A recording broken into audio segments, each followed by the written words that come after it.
So today we're going to put two absolute titans of transformation head to head: atomic habits versus the power of habit. One gives you the science, the other gives you the system. But the real question is, which one will actually change your life? Let's dive in and find out. You know the feeling, right? We've all been there. That gym membership that just sits there gathering dust, or that late night snacking habit you just can't seem to kick. Well, it turns out it's not really about willpower. Our brains are literally hardwired to run on autopilot. So the question is, are you ready to take back the controls? Okay, here's our game plan. First, we'll talk about the universal habit struggle we all face. Then, we're going to get into understanding the why behind our habits, and then mastering the how to change them. We'll pit science against system, and finally, we'll build your personal action plan. Here's a really key idea. Motivation is like a spark, but habits are the fuel that keeps the fire burning long term. Think about it. Brushing your teeth, grabbing your phone, that first cup of coffee in the morning, you don't really decide to do them, they just kind of happen. So mastering these automatic routines is the real secret to unlocking lasting change. First up, we've got Charles Duhigg's The Power of Habit. If changing your habits were like solving a mystery, then this book would be the detective's case file. It's not really a step-by-step guide, it's more of a deep dive into the fascinating science of why we do what we do. It kind of reveals this invisible code that runs our lives. So, the heart of the Higgs book is this idea that's so simple, it's brilliant: the habit loop. It's a three-part circuit in your brain. First, you've got the cue. That's the trigger that tells your brain to go into autopilot. Then comes the routine, the action itself, whether it's physical or emotional. And finally, the reward, which tells your brain, hey, that was good, let's remember to do that again. Just think about checking your phone. The cue, the buzz in your pocket.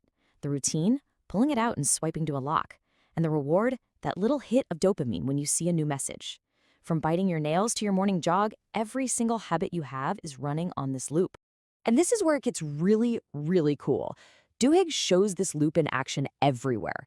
I mean, he talks about how advertisers way back in the early 1900s basically invented the tingly feeling in toothpaste just to get a whole nation hooked on brushing every day. Or how Starbucks trains its baristas by creating specific routines for dealing with angry customers, turning potential chaos into smooth, consistent service. All of a sudden, you start seeing these invisible loops controlling the world around you. Okay, so if Duhigg gives us the blueprint, then James Clear's Atomic Habits gives us the engineer's toolkit. This book moves past the why and gives you a super precise, actionable operating manual for the how. This is where theory really hits the pavement. And this quote is the absolute core of Atomic Habits. Claire basically argues that winners and losers often have the exact same goals. The real difference is their systems. So forget about the finish line. You gotta fall in love with the process. His whole philosophy is built on making these tiny 1% improvements that seem kind of insignificant at first, but they compound into incredible results over time. And this is that system. Clear boils all the complexity down into four beautifully simple laws. If you want to build a good habit, you have to make it obvious, make it attractive, make it easy, and make it satisfying. And if you want to break a bad habit, well, you just flip the script. Make it invisible, unattractive, difficult, and unsatisfying. It's a simple, elegant, and just incredibly effective framework for engineering your own behavior. This focus on pure, practical application is exactly why Atomic Habits just exploded in popularity. It doesn't just leave you feeling inspired, it actually equips you. It's a true operating manual for self-improvement that you can literally start using the second you put it down. But maybe the most profound idea Clear offers is this: stop focusing on what you want to achieve and start focusing on who you want to become. The goal isn't just to write a book, it's to become a writer. Every single time you sit down to write, you're casting a vote for that new identity. And that little shift transforms habit building from a chore into an act of becoming who you want to be. All right, we've got the blueprint and we've got the toolkit. So now, let's put them head to head. Where does each book truly shine? This is the core of the Atomic Habits versus the Power of Habit showdown.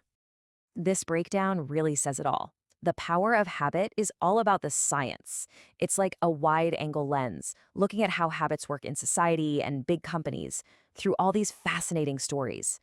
Atomic Habits, on the other hand, is a zoom lens, focused squarely on you, the individual, with a practical, step-by-step manual. Just think of it this way: one is for understanding and the other is for doing. So that brings us to the final and most crucial question. You're ready to make a change. Which book should you pick up first? Let's build your action plan. The right choice really depends entirely on where you are right now. Are you more of a why person, someone who's driven by a deep curiosity to understand things?